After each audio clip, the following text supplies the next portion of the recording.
మనం చూస్తే వీళ్ళు పెద్ద పెద్ద లెక్చర్లు ఇస్తా ఉన్నారు. చంద్రబాబు నాయుడు గారు కావచ్చు, కూటమి ప్రభుత్వం వాళ్ళు కావచ్చు, మహిళలకు సంబంధించి ఎన్ని లెక్చర్లు ఇస్తున్నారంటే అసలు వింటేనే మనకు విచిత్రంగా అనిపిస్తుంది వాళ్ళు మాట్లాడేది. చంద్రబాబు నాయుడు గారి మాటలు కోటలు దాటుతాయి కానీ చేతలు మాత్రం గడప కూడా దాటవు. ఎందుకనంటే మనం చూస్తా ఉన్నాము, ఏదేదో మాట్లాడుతూ ఉన్నారు. ఏం మాట్లాడారు? చంద్రబాబు నాయుడు గారు ఇచ్చిన స్టేట్మెంట్ ఏంటి? మహిళల మీద ఎవరైనా చేయి వేస్తే ఇక అదే వారికి చివరి రోజు అన్నారు. 2 ఏళ్లుగా చూస్తున్నామన్నా, ఇన్ని ఇన్సిడెంట్స్ జరుగుతున్నాయి, ఇన్ని హత్యలు జరుగుతున్నాయి, ఇన్ని దారుణాలు జరుగుతున్నాయి, ఇన్ని అఘాయిత్యాలు జరుగుతూ ఉన్నాయి.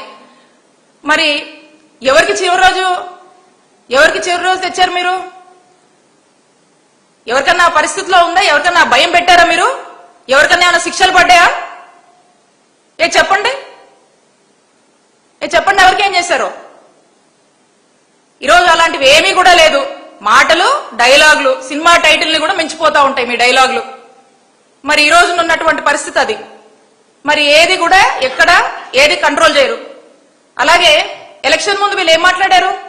మా నాయకుడు జగన్మోహన్ రెడ్డి గారి ఇమేజ్ దెబ్బతీయడానికి, మా జగనన్న ప్రభుత్వం మీద బురద జల్లడానికి ఏం మాట్లాడారండి? డిప్యూటీ సీఎం గారితో ఏం మాట్లాడిచ్చారు?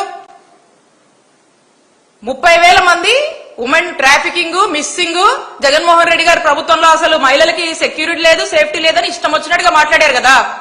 ఆ టైంలో మా ప్రభుత్వాన్ని డిఫేమ్ చేయడానికి ఇదో స్క్రిప్ట్ మీరు మాట్లాడారు. సరే, 2 ఏళ్ళైంది కదా మీరు అధికారంలోకి వచ్చి. 30,000 మంది మిస్సింగ్ అని మీరే చెప్పారు కదా. ఈ 2 ఏళ్లలో ఈ 30,000 మందిలో ఎంతమందిని మీరు ట్రేస్ చేశారు? ఎంతమందిని మీరు ఫైండ్ అవుట్ చేశారు? వాళ్ళని మళ్ళా తిరిగి తీసుకొచ్చి సేఫ్ గా ఆంధ్రప్రదేశ్ రాష్ట్రంలో వాళ్ళందరినీ కూడా తీసుకొచ్చి మరి సేఫ్ గా వదిలిపెట్టారా మీరు?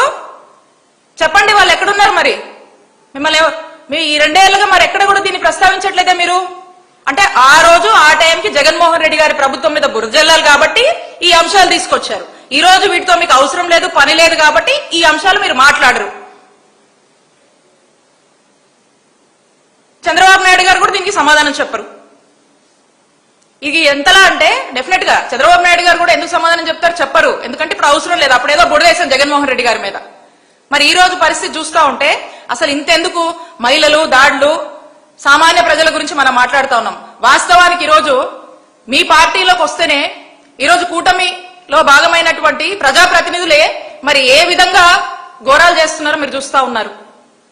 ఏ విధంగా మహిళల్ని వేధిస్తున్నారు, ఇబ్బంది పెడుతున్నారో మీరు చూస్తా ఉన్నారు. మరి వారు తాటి తీశారా? మీరు ఏం చేశారు? మీరు దానికి మీరు ఏం చెప్తారు? చంద్రబాబు నాయుడు గారు దానికి సమాధానం చెప్పండి. ఇక్కడ దాకా ఎందుకు? మహిళల దాకా ఎందుకు? మీ పార్టీ వాళ్ళ మీద మీరు ఏం యాక్షన్ తీసుకున్నారు చెప్పండి.